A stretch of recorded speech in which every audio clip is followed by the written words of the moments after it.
Aimez-vous la couleur vert olive? Deux personnes parcourent un musée d'art moderne. Elles s'arrêtent devant un tableau composé de 3 carrés superposés. Tous 3 sont vert olive, et la couleur s'éclaircit du milieu du tableau vers les bords. L'une des personnes admire l'harmonie végétale et la paix exprimée par cette couleur. L'autre la trouve vulgaire et sale. Il lui semble même en sentir l'odeur de pourriture.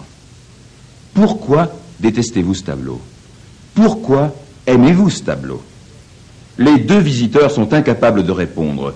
Pour nous, cependant, leur réaction laisse deviner la présence d'une zone inconnue de leur personnalité. Cette zone semble suggérer et même imposer la réaction. Nous l'appelons l'inconscient.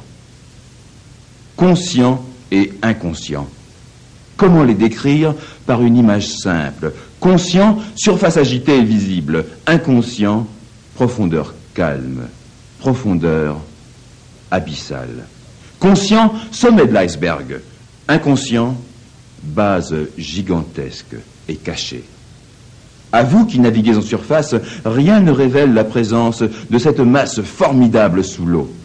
Vous devez réfléchir et vous dire, la glace visible est certainement portée au-dessus de la surface par une autre glace que je ne peux pas voir. Oui, le cerveau humain et ses deux niveaux peuvent se comparer à cet iceberg gigantesque. Le cerveau humain et ses 15 milliards de cellules nerveuses connectées par un réseau incommensurable de liaisons parcourues sans cesse et en tous sens par une myriade de messages. Comment fonctionne votre inconscient? Personne ne le sait vraiment, mais les résultats de l'analyse scientifique récente permettent de commencer à comprendre. Cette compréhension nouvelle et la faculté de l'utiliser représentent même un élément central de la succématique. L'inconscient. Il est immense, il est très profond, il absorbe, il enregistre, il met en mémoire tout ce que nous avons vu, entendu, éprouvé, souffert, aimé et pensé. Il est l'entrepôt sans limite aux milliards et milliards de compartiments. La science moderne a démontré que chaque idée, chaque mot que vous avez jamais prononcé ou pensé laisse des traces en lui. Dans la grande majorité des cas, ces traces sont trop faibles pour que vous puissiez les retrouver et les réactiver volontairement, sous forme de souvenirs ou de pensées. Elles n'en existent pas moins et elles continuent à influencer le fonctionnement de votre cerveau. C'est la raison pour laquelle l'inconscient a une influence aussi capitale sur vos pensées, vos décisions et vos choix. Quand vous réfléchissez, quand vous réagissez, votre inconscient restitue, malgré vous, une partie de l'information emmagasinée. Il la livre au niveau de votre conscience. Il la colore aussi à partir de 1000 ou d'1 million d'autres informations fondées sur des millions de souvenirs ou sur une expérience unique. Ainsi dicte-t-il beaucoup de vos comportements, de vos désirs, actions, réactions, sentiments ou idées. Et vous ne le savez pas, car il est l'inconscient. Il demeure donc ignoré. Votre inconscient, toujours disponible, toujours actif, même si vous dormez. Le savez-vous, presque tout le monde éprouve une certaine peur de cet inconscient inconnu. Il l'imagine siège du chaos, siège de nos démons intérieurs. Les sorciers de plusieurs superstitions semblent exploiter cette peur de nos zones profondes, sans parler de certaines religions. En vérité, il est difficile de réfuter leurs arguments, car aujourd'hui, personne ne peut décrire avec certitude les scènes qui se déroulent dans notre inconscient. Cependant, les résultats des recherches semblent converger. Si démons il y a, ils se trouvent ailleurs. L'inconscient renferme au contraire la grande paix, la lumière et l'harmonie. Peut-être pourrions-nous imaginer que cette harmonie fondamentale marque le souvenir de nos premières impressions d'enfants ou même de fœtus, d'une époque où nous échappions au bien, au mal et à tous les conflits. Peut-être l'inconscient au plus profond de vous garde-t-il comme une nostalgie de l'harmonie qui régnait au départ de votre vie. Et cette harmonie continue de lui servir de référence. Et puis sur cette base sans rides, les messages, les émotions se sont gravées par milliers et par millions. L'inconscient essaie de vous tenir au courant, de vous avertir. Il vous envoie des signaux tels que les rêves et les lapsus. Ces messages, prenez l'habitude de les considérer avec sérieux. L'inconscient veut vous dire quelque chose. Ne croyez surtout pas que l'action de votre inconscient se limite à cet avertissement. Un exemple. La télévision a enregistré par hasard une scène impensable. Pendant une séance de tournage, un camion s'est renversé sur une voiture d'enfant. Eh bien, la mère du bébé a soulevé de ses 2 bras le camion. Oui, soulevé. Le temps qu'il fallait pour qu'on retirât la voiture d'enfant. L'effort de la femme fut si intense qu'il fractura les os de ses jambes. Comment ce prodige et tous les autres sont-ils possibles? Nous l'ignorons. Nous savons seulement qu'ils sont possibles, que notre inconscient possède une telle influence sur nous, notre corps, notre action, nos pensées. Heureusement, la vie de tous les jours vous dispense de tels déclencheurs. Souvenez-vous néanmoins qu'un autre déclencheur demeure à votre portée. Ce déclencheur, lui aussi, force votre inconscient à vous faire accomplir des miracles. Ce déclencheur est l'enthousiasme fondé sur une foi véritable, une foi en vos possibilités. Dans cet inconscient, à travers vos pensées, vous plantez tout ce que vous voulez, car il prend tout. Il ne juge pas. L'inconscient est indifférent. Les notions du beau et du laid, du vrai et du faux, du bien et du mal lui sont étrangères. De telles notions sont réservées au niveau de votre conscience réfléchie, au sommet de l'iceberg. Mais votre inconscient accepte avec une totale indifférence le sublime et l'abominable. Et bien sûr, il vous les rend. Il vous les rend dans vos choix, dans vos interdits, dans vos actions ou dans vos perceptions filtrées par cette grille qui l'influence si fort. Il vous les rend aussi dans vos rêves. L'inconscient accepte le négatif et le positif que vous lui remettez en dépôt et il vous les restitue. Il accepte aussi beaucoup d'empreintes que les autres hommes viennent planter en lui. Car les autres hommes, qu'ils le veuillent ou non, violent constamment le filtre de votre conscience réfléchie pour atteindre votre inconscient. Et les autres hommes, qu'ils le sachent ou non, utilisent 2 véhicules principaux, la répétition et l'émotion. Votre inconscient accepte d'autant mieux les messages venus de l'extérieur qu'ils sont chargés d'émotions. Ajoutons nous-mêmes la note émouvante. Votre niveau inconscient enregistrait l'émotion bien avant que votre conscience réfléchie n'existât. Votre naissance, par exemple, représente peut-être l'émotion la plus forte qu'il ait jamais enregistrée. Et avant votre naissance, dès le 4e mois, vous réagissiez au son, à la voix de votre mère, au bruit de son cœur, à son état émotif et même à la musique qui vous parvenait. Et votre inconscient avait sans doute déjà commencé son prodigieux travail d'enregistrement.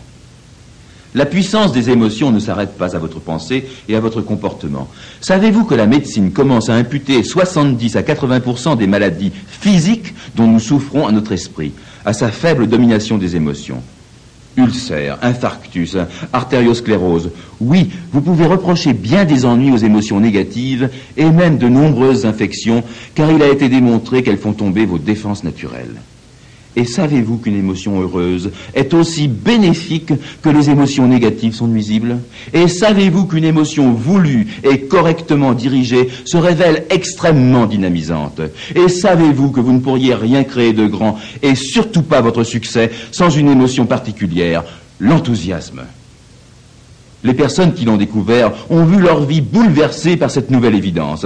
Elles ont vraiment compris que leurs désirs, leurs préférences, leurs choix, leurs décisions, leurs sentiments, leurs réactions aux sollicitations extérieures, leur comportement et bien évidemment leur grille de perception étaient dominés par l'inconscient et toutes les charges émotionnelles accumulées. Elles ont remarqué qu'une prise de conscience des émotions qui les atteignaient leur permettait peu à peu de créer une défense et un choix. Ensuite, elles ont même appris à succématiser leurs émotions.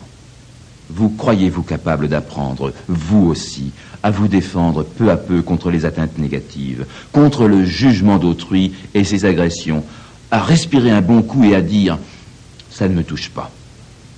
Elles ont remarqué qu'une perception aiguë et intelligente des émotions ouvrait une sorte de sens intime de leur inconscient. Elles se sont mises à sentir la présence de cet immense continent sous-marin, comme vous commencez à le sentir, vous aussi. Elles ont compris que leur inconscient avait fabriqué ce démon maléfique qu'elles nommaient hasard, échec, malchance. Une stagiaire à un cours de succématique en fit un jour la remarque.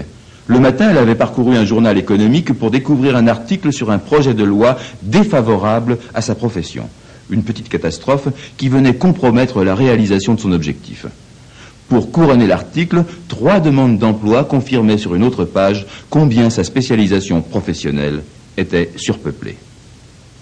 L'émotion ressentie gâta toute sa participation au stage du matin. L'après-midi, consacré aux émotions positives, lui rendit la bonne humeur et surtout la disponibilité, la charge mentale positive. Le soir, elle découvrait dans le même journal une petite insertion proposant une joint venture, ou association sur un même projet, avec un bureau de consultants aux États-Unis. Le plus beau est qu'une telle association lui permettait probablement d'échapper aux conséquences de la nouvelle contrainte. Hasard? Échec? Malchance? Par une décision délibérée, vous pouvez vous aussi inverser les pôles en choisissant de les nommer chance, réussite, victoire. Alors vous vous mettez à enregistrer une qualité nouvelle d'émotion et même de perception. Vous voyez les autres annonces du journal de votre vie. Maintenant, évitez une schématisation abusive. Évitez d'imputer tout votre comportement et toutes vos perceptions à l'inconscient et aux émotions non voulues. Le niveau supérieur, votre conscience réfléchie, joue lui aussi un rôle considérable. Il influence l'inconscient et réciproquement. Un aller-retour, une interaction s'établit, complexe et permanente. Comment fonctionne ce va-et-vient ? Personne ne le sait exactement. Mais aujourd'hui, nous avons la certitude de son existence. Ça fonctionne. À vous d'intervenir dans le va-et-vient. À vous d'injecter des visions et des pensées succématiques qui vont agir au niveau conscient puis inconscient, qui vont entretenir un va-et-vient modifié, positif, bénéfique. À vous de trouver vos déclencheurs émotionnels personnels, ceux qui par répétition agissent sur vous, à titre d'exemple et non de modèle. Je vous en indique deux, tout simples. Éprouvez-vous de la peine à sortir du lit le matin? Alors dites bien clairement dans votre tête, aujourd'hui, un grand jour pour moi. Un grand jour pour moi. Vous verrez, ça marche après quelques répétitions. Vous vous levez sans hésiter et du bon pied. Le deuxième déclencheur a une action plus durable. Allez devant votre miroir et souriez-vous. Vous aimez bien la personne en face de vous. Vous l'acceptez et vous lui dites « Tu es déjà en train de réussir cette journée ». Les gens dont l'objectif certain est défendu par un inconscient riche en charges positives obtiennent tout ce qu'ils veulent. Comme vous en faites partie, il est temps de voir ce que vous voulez. Vous n'avez sans doute jamais désiré acheter un Boeing 747, un jumbo jet. Pourquoi ne laissez-vous pas votre imagination glisser vers de tels rêves ? Parce qu'un censeur intervient quelque part dans votre esprit et sélectionne parmi les envolées de votre imagination celles qu'il juge réalisables et utiles. Je ne prétends pas que votre censeur soit bon juge. Je lui reconnais simplement de l'autorité. Un jumbo coûte des millions. Votre censeur a dit non avec raison. Mais reconnaissez qu'il paraît dire oui bien rarement. Aujourd'hui, les refus semblent l'emporter sur les acceptations, car il compare vos désirs à une échelle des réalisations possibles, à une échelle établie en fonction de vos succès antérieurs, en fonction également de vos ambitions. Ne croyez pas que le censeur demeure votre vie durant comme un roc. Non, il évolue. Quand vous étiez enfant, il vous accordait la réalisation et l'expression de vos désirs infantiles. Depuis, les années l'ont rendu de plus en plus sévère. Non seulement il a tué dans l'œuf des rêves de la taille du jumbo, mais aussi sans projet de moins en moins ambitieux et de plus en plus logique. Logique, c'est-à-dire conforme à l'échelle de vos succès antérieurs et de votre imagination. Mais à force de descendre l'échelle des ambitions, votre censeur vous a fait passer, sans le remarquer, au-dessous des désirs vraiment enthousiasmants. Et il a continué à vous interdire des rêves que vous pouviez transformer en objectifs et par conséquent réaliser. Et si vous les aviez réalisés? Votre censeur s'en serait trouvé ébranlé. Il aurait haussé d'un cran son niveau d'acceptation, puis d'un autre cran. Je connais plusieurs personnes qui peuvent se fixer un avion comme objectif. Elles l'ont réalisé et elles gagnent de l'argent avec leur avion. Sans doute n'y a-t-il pas d'avion dans vos désirs, mais cherchez bien. Vous allez sûrement retrouver l'épave de quelques rêves magnifiques qui vous tenaient à cœur. Malheureusement, votre censeur l'a descendu en flammes. Il a estimé que vous n'étiez pas prêt, que c'était trop beau pour être vrai. Et puis vous avez eu peur. Votre inconscient a injecté de l'émotion négative dans votre censeur. Maintenant, pensez aux rêves réalisés. à vos grandes décisions, à vos investissements, à la personne que vous avez choisi d'épouser, à votre métier, votre voiture et même les chaussures que vous portez. Tout ça fut un jour à l'état de désir, et votre censeur a rendu un avis favorable. Ce que vous avez fait et obtenu, vous le devez à lui et à vous. Lui-même en a référé à ses deux patrons, le grand et le petit, votre inconscient d'abord, puis pour la forme, votre conscience réfléchie. Vous savez que votre inconscient est incapable d'un jugement de valeur. Il absorbe tout et le restitue tel quel. En conséquence, son influence sur le censeur ne découle que d'un amalgame de souvenirs, c'est-à-dire de pensées, d'impressions et d'émotions. Rien d'autre. Certes, vous gardez le sentiment d'avoir décidé en dernier ressort, car votre conscience réfléchie a pesé le bien et le mal, sans doute. Mais elle n'est intervenue qu'en second lieu, une fois passés les grands barrages de votre inconscient. Vous voyez l'influence déterminante de votre inconscient sur votre passé, votre présent et bien sûr votre avenir, dont nous nous occupons maintenant. Le censeur n'est qu'une simple machine à juger, mais une machine dénuée du moindre jugement. Elle accepte tous les courants, et même ceux que vous imposent les gens qui gravitent autour de vous. Elle fait le bilan du positif et du négatif, puis elle livre le résultat à votre conscience réfléchie. Mais cette machine possède néanmoins une faculté d'exagération, et la faculté est commandée par votre imagination négative ou positive, par votre pessimisme ou votre ambition. Voulez-vous désormais vraiment faire quelque chose de votre vie?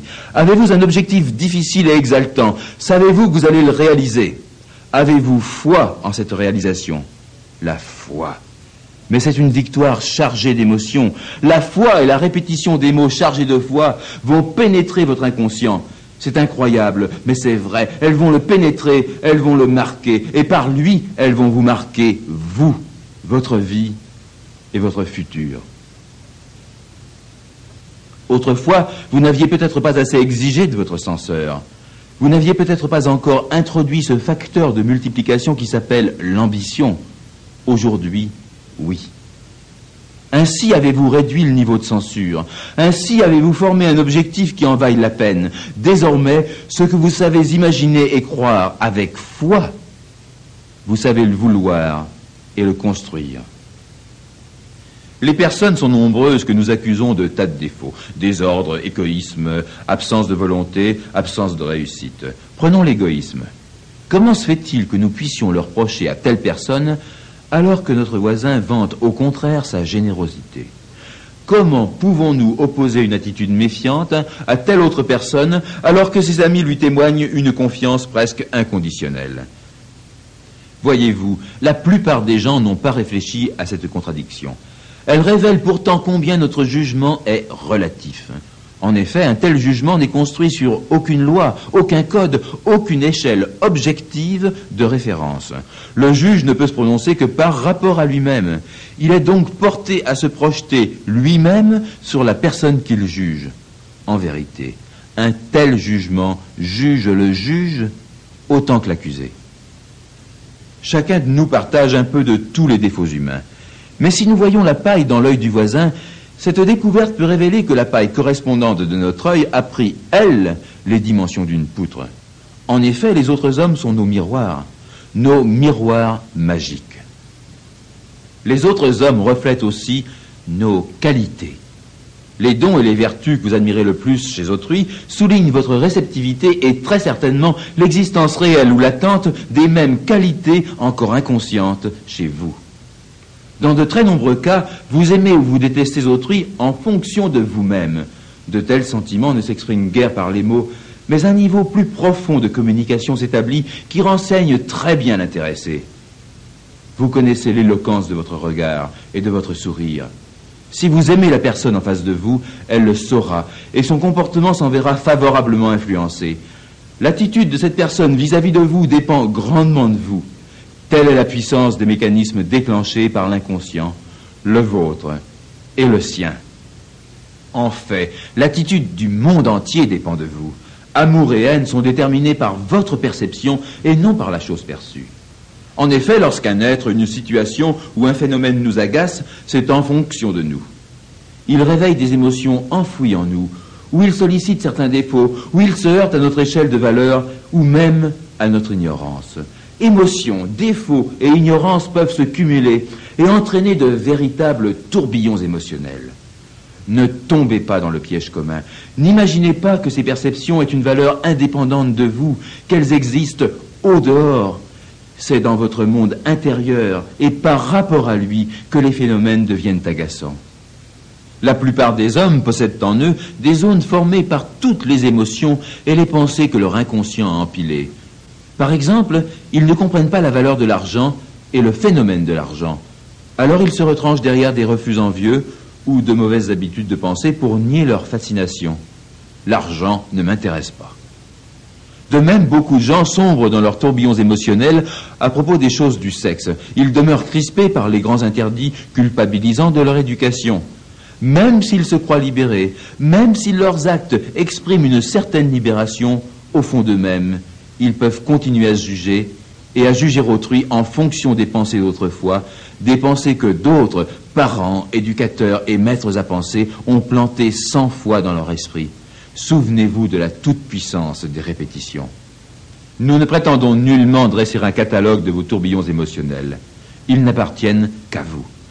Cependant, sachez les reconnaître, non pour les nier ou les combattre, mais pour en sourire. Sachez qu'ils peuvent caricaturer votre image des grandes promesses de la vie. Le succès est une de ces promesses. Sachez que vos tourbillons émotionnels et vos simples faiblesses faussent également votre image d'autrui et vos relations avec autrui. Ils vous empêchent de solliciter et d'accepter l'aide que vos compagnons de route pourraient vous offrir. Succès, argent, assistance humaine, contact véritable et profond, épanouissement personnel, objectifs ambitieux, tout ce que vous savez imaginer et croire, vous savez le construire et l'obtenir.